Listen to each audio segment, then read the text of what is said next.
Just a bit ago, we heard some of the most powerful, most promising, most hopeful words there are. In the beginning. They're the words that started everything, the words that start our story. And though the words take our imaginations back to a long, long time ago, a time before us, a time before time, though the words draw our attention back there, what they actually do is point forward. In the beginning tells us there is more to come. There is more that will flow forward from this point in time. To speak of a beginning is to speak of something that has just gotten started. In the beginning means something more is about to happen. Something is happening. According to Genesis, the beginning is God creating. In the beginning, God created the heavens and the earth. The earth was a formless void, and darkness covered the face of the deep. Then God said, "Let there be light," and there was light. Out of fathomless, formless emptiness and chaos, God speaks the cosmos into being. We can hear the beautiful poetic resonance between this story of our beginnings and the words science gives us about the birth of the universe, the primordial singularity we call the Big Bang. That point in history when the universe exploded into existence out of nothing. Let there be light, and a chain of chemical reactions was set in motion. All the elements that form the earth and everything in it, and everything in the sea and the sky, every piece of all of it, including us, all of it, born in the heart of ancient dying stars. The cosmologist Carl Sagan once said, "Some part of our being knows where we come from. We long to return. We're made of star stuff." Star stuff. Let there be light. And there was light. The cosmos spirals forward from God's mouth. And according to our story in Genesis, God pronounces something new each new day, and it is created just by the speaking of it. Each day, God says, "Let there be," and there is. God speaks, and the world is created. Olive trees and raspberry bushes, the great coral reef and the Andes mountains, silver-finned fish and tiger-striped butterflies, wide-mouthed frogs and tiny ruby-throated birds, the three-toed sloth and the big blue whale and the gentle, smart elephant, and you and me. God speaks it all into being. Let there be, and it is. It all is. And God sees that it is good. God sees that it is very good. It is all very good. In the beginning. And what a beginning. This story tells us the first fresh reality of who we all really are. God created us and called us good. But of course, the story doesn't stop there. It was just the beginning. Genesis tells in mythic language truths we know from our own lived experience, things fall apart. The good gets distorted, corrupted. Even our best intentions get bent, mixed up, warped. We humans have made messes of our own lives, of each other's lives, of the beautiful world God made. All of this goodness, it was all gift. It is all gift in abundance. And we were trusted with it. We are trusted with it even now. God called us good and trusted us with this good gift, the precious gift of our irrepeatable lives. And God trusted us with even more than that. God created us for the gift of companionship with each other and companionship with God. And then on top of that, God trusted us with the care and nurture of creation, trusted us to nurture, grow, and share the abundant gifts of creation, trusted us to tend the connection that every one of us has to our source, to each other, to every atom of creation. Trusted us to recognize our interdependence, our interconnectedness, the reality that we are all from the same source, made from the same stuff. In the beginning, all the matter of the cosmos was flung out in its unfathomable diversity to the edges of all we can imagine and beyond. And yet, every piece of it originated from stardust. Every piece of it came from the mouth of God, which means that part of our first truth, part of the goodness God spoke, is this: reality is relational. Another way of saying this is to say that love is our foundational reality. It was love that created us. It was love that saw that we were good and called us good. Love is the name for that first basic truth, that we are all connected, interconnected, interdependent, made for relationship. And it was love that trusted us to honor that truth and to nurture that gift.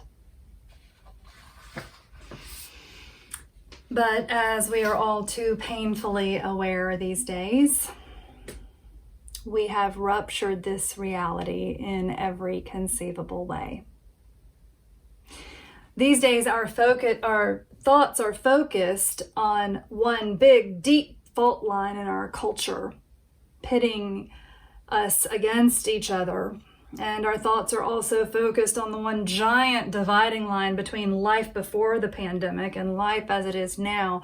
But the hard truth is that even before all of this, even before our current national and global situation, we were, every one of us, expert at making a mess of things. We were, every one of us, experts at severing our connection with God and with each other and with the earth and even with our own selves. We ignore the image of God, even though it's all over the place. We fail to see the goodness and giftedness of God sparking around us every day. We forget the imprint of God's goodness in our own beings. with our words, our actions, our inaction, we defy the foundational truth that we were made good, that we were made for goodness, and that we were entrusted with a reality that is relational, that is interdependent. Now we are living with the extreme consequences of humanity's repeated refusals to tend to our interdependence, our interconnection with each other across borders, our interconnection with all of creation. The extreme consequences look like this. We are cut off from each other more than we ever imagined. And now here we all are. You and me and everyone we know, all of us trying to make our way forward from fracture to wholeness, from alienation to harmony, from isolation to relationship, from conflict to connection and understanding, from suspicion to trust, from violence to peace, from disaster to healing, from fear to joy. We are all trying to make our way forward to a hope we can barely name. We aren't sure if we trust that there is goodness ahead of us. We aren't sure we can trust other people. We aren't sure we will ever trust our government. It's hard to trust when we've lost so much and when we've been hurt so much. Maybe trusting is just too hard for us right now.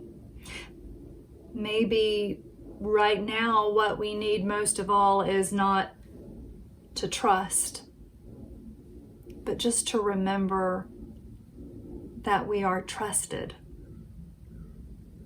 We have been trusted by God. We have been entrusted with the great, gorgeous gifts of life on this planet. The great, gorgeous gifts of relationship with each other. The gifts of a church family that tries to love and care for us even when we're physically separated. These are gifts, and we have been trusted with them. And we have been entrusted with the future, which is still ahead of us and still wide open. It is not determined. It is not fixed. It is not closed. It is in our trust.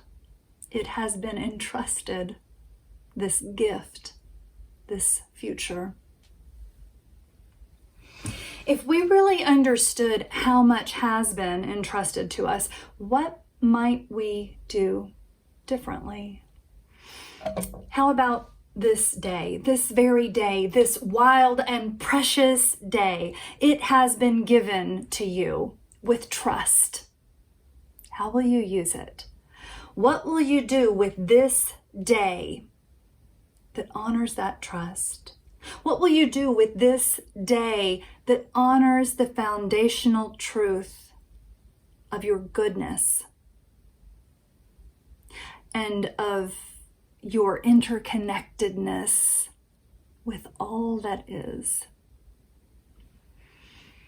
How about your mind, your particular and peculiar mind, flashing with thoughts and interests and curiosities that are all your own, singular and extraordinary. Your mind is a gift given to you with trust. How will you use it? What will you do with your mind that honors this trust, that honors the foundational truth of your goodness and of your interconnectedness with all that is? How about your body, your abilities, your talents, all that is specifically you enfleshed, the weaknesses as well as the strengths? Your body is a gift. Your particular abilities and talents are gifts. All of it given to you with trust. How will you use it? What will you do with your body? What will you do with your talents, your abilities that honor the foundational truth of your goodness and of your interconnectedness with all that is?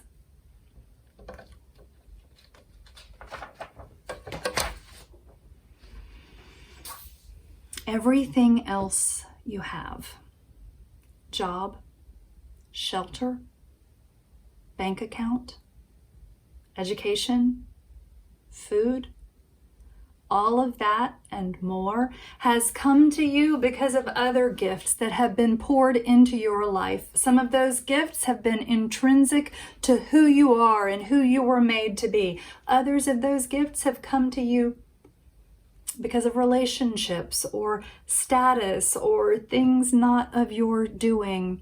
Some of what you have is simply yours because of the privileges that come with the randomness of birth. The randomness of birthplace or race or gender or other attributes not of your doing. You are trusted with how you use all of that. Everything you have right now.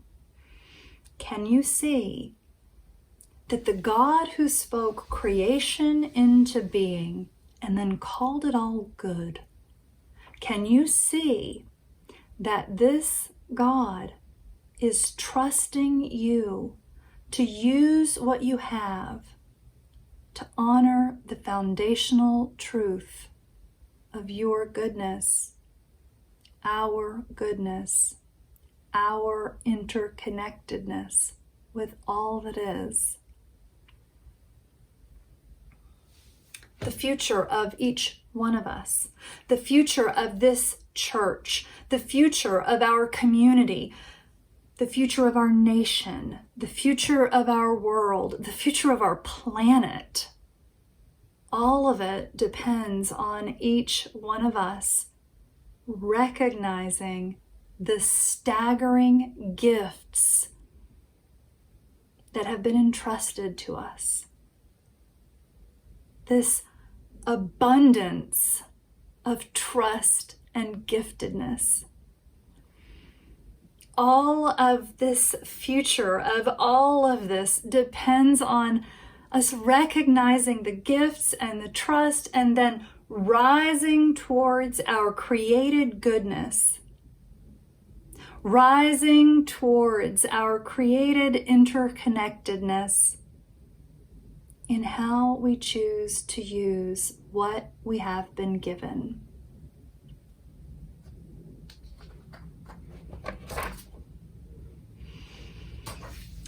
There's an old Hasidic Jewish story called The Birthday of the World that goes like this.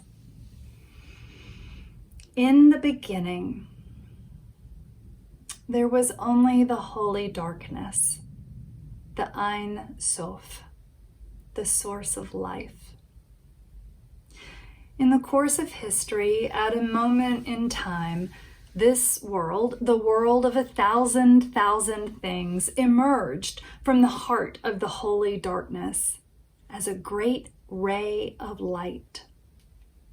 And then there was an accident, and the vessels containing the light of the world, the wholeness of the world, broke. The wholeness of the world, the wholeness of the light of the world was shattered, and it was scattered into 1,000,000 fragments of light.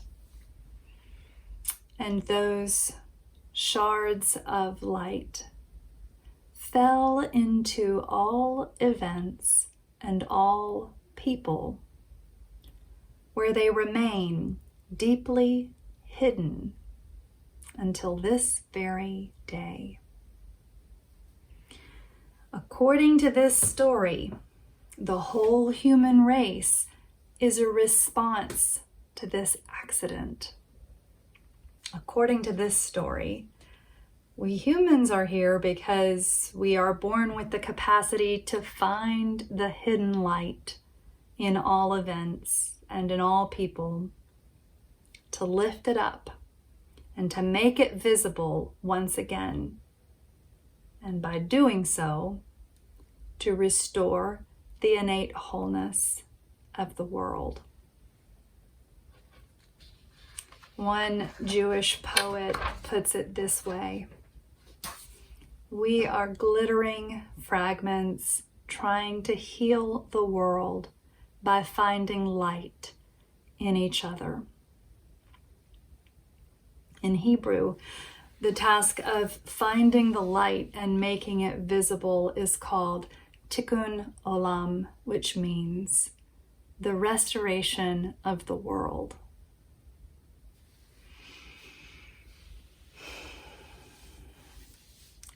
It's a big thing to trust us with. And it's okay if you can't yet trust that this restoration will happen. It's okay that you can't yet trust that the future could be good. It's okay that you can't yet trust God or other people or even yourself. For now, it's enough to know this. In the beginning, God trusted us. This trust is still our truth. You and I were made for nothing less than this. And we are trusted with this even now. To find God's goodness in each other and in everything.